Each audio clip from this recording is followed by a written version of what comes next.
A homeless veteran saved a young boy from attackers, and he was shocked to discover who the boy's father was. The city that never sleeps was wide awake, draped in a glistening veil of holiday cheer.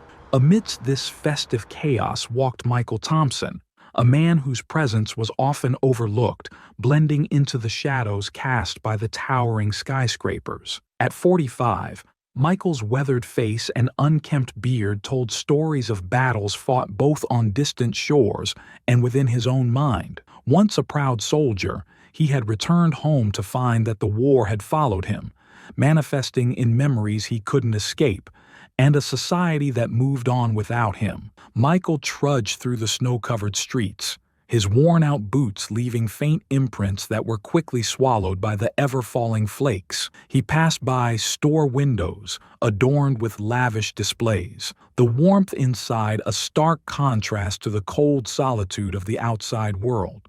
Families laughed and children pressed their faces against the glass, their eyes wide with wonder at the mechanical toys and shimmering decorations.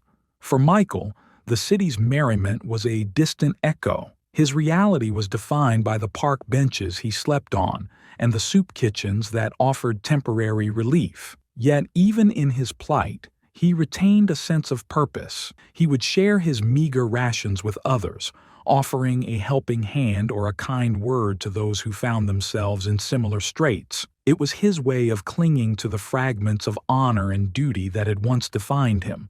Tonight, as he navigated the crowded sidewalk, he couldn't help but notice the stark contrast between the city's glittering facade and the shadows that lurked at its edges. He paused near a small alley, his instincts honed by years of military service, making him aware of his surroundings. The festive noise of the street seemed to fade, replaced by a muffled cry for help. Michael's heart quickened. He scanned the area, his eyes narrowing as he discerned the source of the distress. Down the dimly lit alley, a small figure was struggling, surrounded by a group of men whose intentions were anything but festive. Without a second thought, Michael sprang into action, his body moving with the precision and swiftness of a trained soldier. "Hey, get away from him!" Michael's voice boomed, startling the attackers. He closed the distance swiftly, his imposing figure causing them to falter. What followed was a blur of motion, punches and kicks delivered with practiced efficiency, the kind of fight that left no room for hesitation. The men, realizing they were outmatched, scattered into the night, leaving their victim behind. The boy, no older than 8, looked up at Michael with wide, tear-filled eyes. His clothes were torn, and his face was streaked with dirt and fear. Michael knelt down, his stern expression softening as he met the child's gaze. "Are you okay?" he asked, his voice gentle now. The boy nodded shakily, his lower lip quivering. Thank you," he stammered. "I got lost. I was trying to find my dad." Michael's heart ached at the sight. "Let's get you out of here," he said, extending a hand. The boy took it, his small fingers clutching tightly as they emerged from the alley. Back on the main street, the festive atmosphere seemed almost surreal compared to the danger they had just escaped. Michael flagged down a passing cab and helped the boy inside, then turned to the driver. "We need to get to the nearest police station," he said. As the cab navigated the city streets, Michael learned more about the boy, whose name was Ethan. He was the son of Jonathan Parker, a wealthy real estate mogul. Ethan had wandered off while his father was engaged in a business meeting, drawn by the dazzling lights and festive displays. When they arrived at the police station, the officers were quick to act, contacting Ethan's father and ensuring the boy's safety. As they waited, Ethan clung to Michael, his fear slowly giving way to trust and gratitude. It wasn't long before Jonathan Parker arrived, his expensive coat flapping in the wind as he rushed inside. His eyes were filled with a mix of relief and worry as he saw his son safe and sound. "Ethan!" Jonathan exclaimed, dropping to his knees to embrace the boy. "Thank God you're okay." Ethan smiled, still holding on to Michael's hand. "Dad, this man saved me." Jonathan looked up at Michael, his eyes scrutinizing the disheveled figure before him. "Thank you," he said, his voice carrying both gratitude and skepticism. "I owe you a great deal." Michael shrugged, feeling the weight of the moment. "Just doing what anyone would," he replied. But Jonathan knew better. He saw something in Michael's eyes, a depth of experience and a sense of honor that was rare. He stood, extending a hand. "Jonathan Parker, please, let me help you in return." Michael hesitated, the instinct to refuse charity battling with the undeniable truth that he needed help. Finally, he shook Jonathan's hand. "Michael Thompson." As the night drew to a close, Michael couldn't help but wonder if this encounter was the beginning of something new. For the first time in a long while, hope flickered in the depths of his heart, mingling with the city's festive lights and the promise of redemption. The following morning, the first light of dawn filtered through the tall buildings of New York City, casting a soft, golden hue over the streets. The chill in the air had not yet dissipated, but the city was already stirring to life, the hum of activity beginning to grow. Michael Thompson, with Ethan's thanks and Jonathan's promise of help lingering in his mind, found himself standing outside an upscale coffee shop in Midtown. He pulled his thin coat tighter around him, feeling the weight of the past night's events and the uncertainty of what lay ahead. Jonathan Parker had insisted on meeting here, a place that seemed worlds apart from Michael's usual haunts. The gleaming storefront and well-dressed patrons were a stark contrast to the shelters and soup kitchens Michael frequented. He took a deep breath, squaring his shoulders as he stepped inside. The warmth of the shop enveloped him, and the rich aroma of freshly brewed coffee mingled with the distant sound of holiday music playing softly in the background. Jonathan was easy to spot, seated at a corner table with 2 steaming cups of coffee in front of him. His sharp suit and composed demeanor made him stand out, even in this polished crowd. As Michael approached, Jonathan stood and extended his hand, his expression a mix of gratitude and curiosity. "Michael," Jonathan greeted warmly, "I'm glad you could make it." Michael shook his hand, feeling the firm grip of a man accustomed to control and confidence. "Morning," he replied, taking a seat. "Thanks for inviting me." Jonathan sat down, pushing one of the cups toward Michael. "It's the least I could do after what you did for Ethan. I owe you a debt I can never fully repay." Michael nodded, feeling a bit out of place but appreciating the gesture. "Just glad he's safe," he said,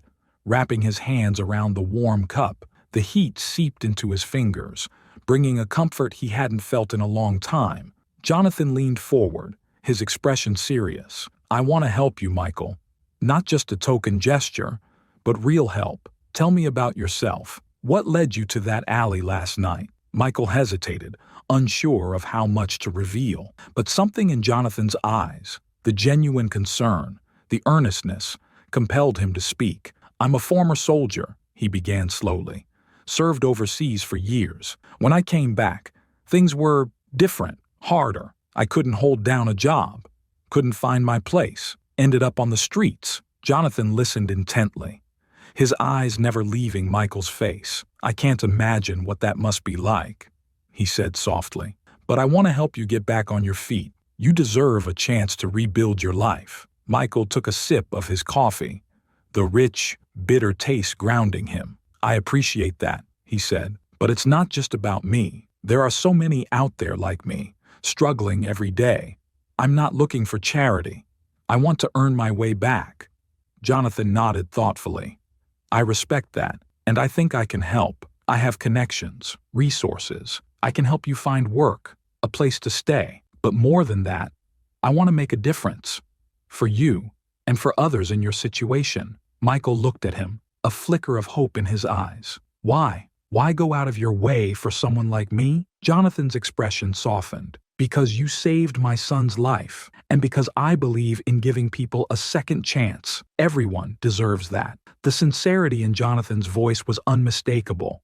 Michael felt a surge of gratitude, mixed with a cautious optimism. "All right," he said finally, "I'll accept your help, but I want to earn it." Jonathan smiled, a genuine, relieved smile. "We'll make it happen, Michael. Together." Over the next few days, Jonathan set the wheels in motion. He arranged for Michael to stay in a modest but comfortable apartment, providing him with a sense of stability he hadn't known in years. Jonathan's assistant, a resourceful woman named Emily, took care of the logistics, ensuring Michael had everything he needed to start afresh. Michael found himself at the offices of Parker Real Estate, a towering building of glass and steel that symbolized Jonathan's success. Jonathan had arranged a job for him, a chance to prove himself. Michael walked through the sleek lobby, feeling the eyes of the staff on him, their curiosity palpable. He stepped into the elevator, riding up to the executive floor where Jonathan's office was located. Jonathan met him at the elevator,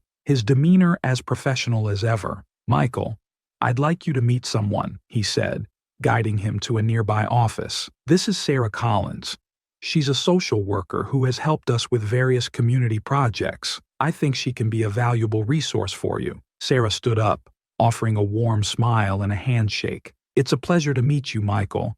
I've heard a lot about you." Michael shook her hand, feeling a sense of relief at her friendly demeanor. "Nice to meet you too, Sarah." Jonathan gestured for them to sit. "Sarah has been working on a program to help veterans reintegrate into society. I think you'll find her guidance invaluable." Sarah nodded, her eyes filled with empathy. "We'll work together, Michael. I'm here to support you every step of the way." Michael felt a swell of gratitude, the enormity of the opportunity dawning on him. He glanced at Jonathan, who gave him an encouraging nod. "Thank you," Michael said, his voice thick with emotion. "Both of you." Over the next weeks, Michael threw himself into his new role. He started as a facilities manager, overseeing the maintenance and operations of several properties owned by Parker Real Estate. It was hard work, but it gave him a sense of purpose. His days were filled with tasks that required his skills and attention, and he found satisfaction in the routine and the tangible results of his labor. Sarah checked in regularly, providing guidance and support. She connected him with resources for veterans, helping him navigate the challenges of reintegration. Michael began attending therapy sessions to address his lingering traumas, and he found solace in sharing his experiences with others who understood his struggles. Ethan became a frequent visitor, bringing a lightness to Michael's life that he hadn't known in years. The boy's innocence and curiosity were a constant reminder of the good that could come from even the darkest moments. Jonathan's gratitude and support never wavered, and he often invited Michael to family dinners, integrating him into their lives. One evening, as Michael sat in his modest apartment, reflecting on how far he had come, he realized that he was no longer just surviving.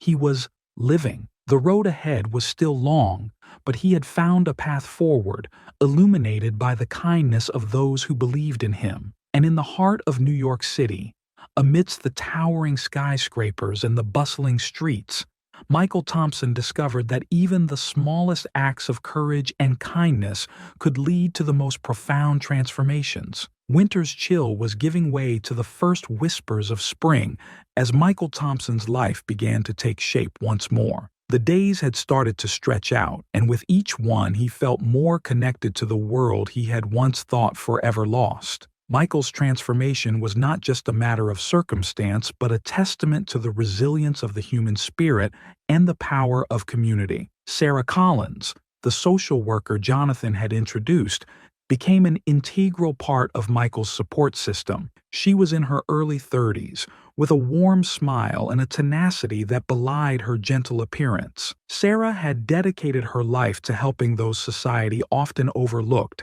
and she saw in Michael a strength that could inspire others. "Michael, I've arranged a meeting with a group of veterans who've been through similar experiences," Sarah said one morning as they sat in her office, the sunlight streaming through the windows. "I think you'll find it helpful." Michael nodded, appreciating her effort. "Thank you, Sarah. I'm willing to try anything." The group meetings were held in a community center downtown. Michael was hesitant at first, the old fear of judgment and rejection gnawing at him. But as he listened to the stories of others, men and women who had faced their own demons and fought their way back, he began to feel a kinship. They spoke of battles both on foreign soil and within their minds, of loss and the slow journey to recovery. In these meetings, Michael found solace. He shared his own story, the words coming easier with each session. The act of speaking his truth, of acknowledging his pain and his resilience, was healing.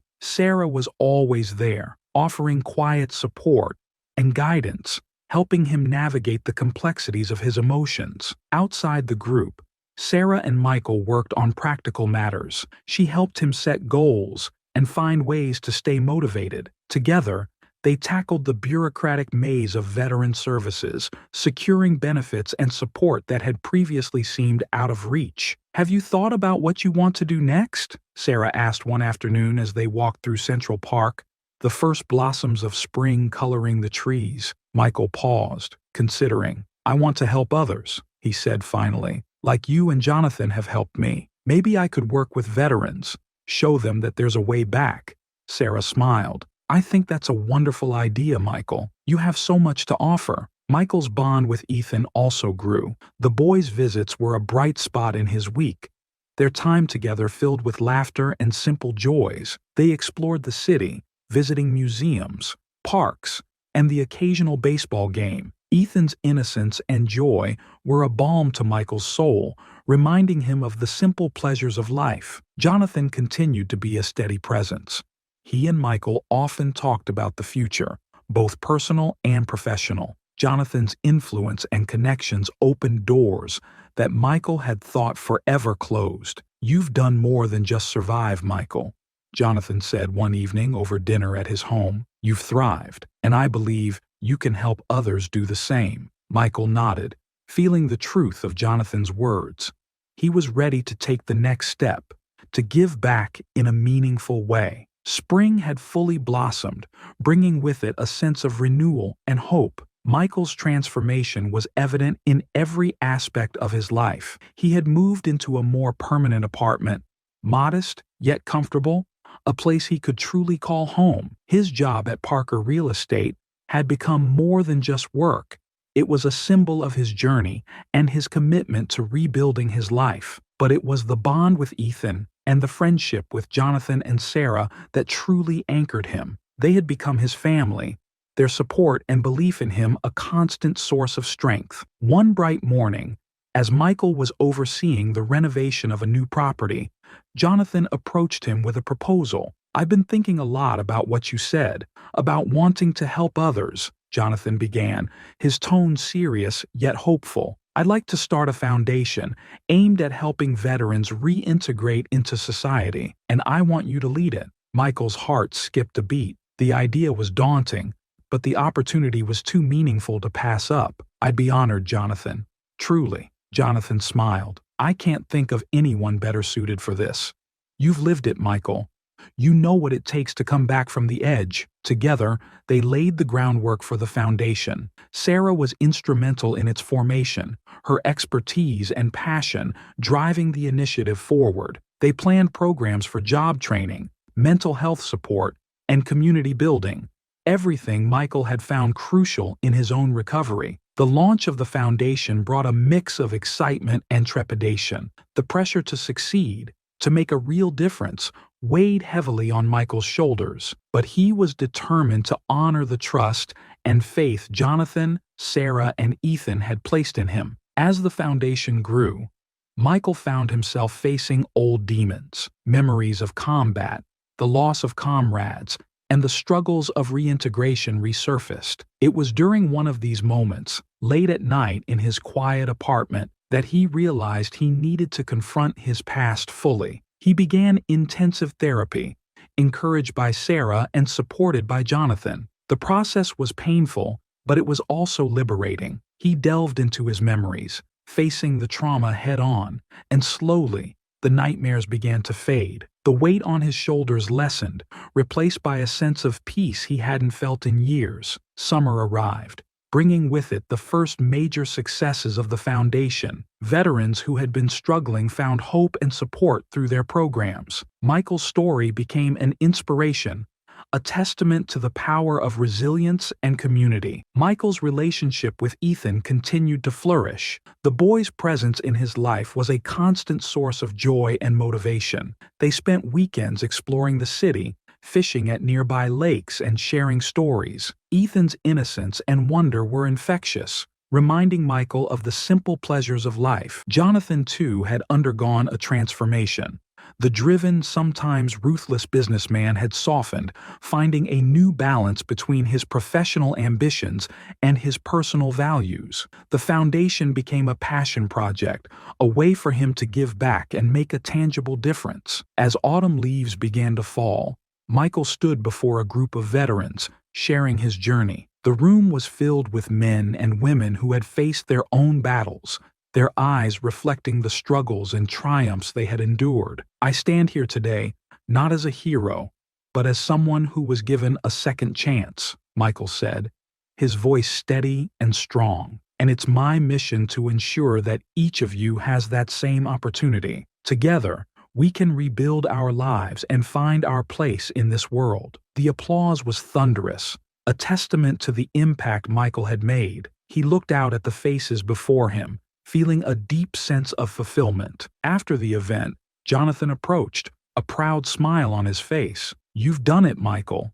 You've made a difference." Michael nodded, a sense of peace settling over him. "We've done it, Jonathan, all of us." That evening, Michael joined the Parker family for dinner. The warmth of their home, the laughter, and the shared stories were a stark contrast to the cold streets he had once roamed. He looked around, feeling a deep sense of gratitude for the journey that had brought him here. The holiday season arrived once more, bringing with it a sense of joy and reflection. The city was alight with festive decorations, and the Foundation's efforts had made a significant impact on the lives of many veterans. Michael spent Christmas Eve with the Parker family. The house was filled with the scent of pine and baking cookies, the warmth of the fire casting a cozy glow. Ethan was buzzing with excitement, his laughter echoing through the halls. As they gathered around the tree, exchanging gifts and sharing stories, Michael felt a profound sense of belonging. He looked at the faces around him.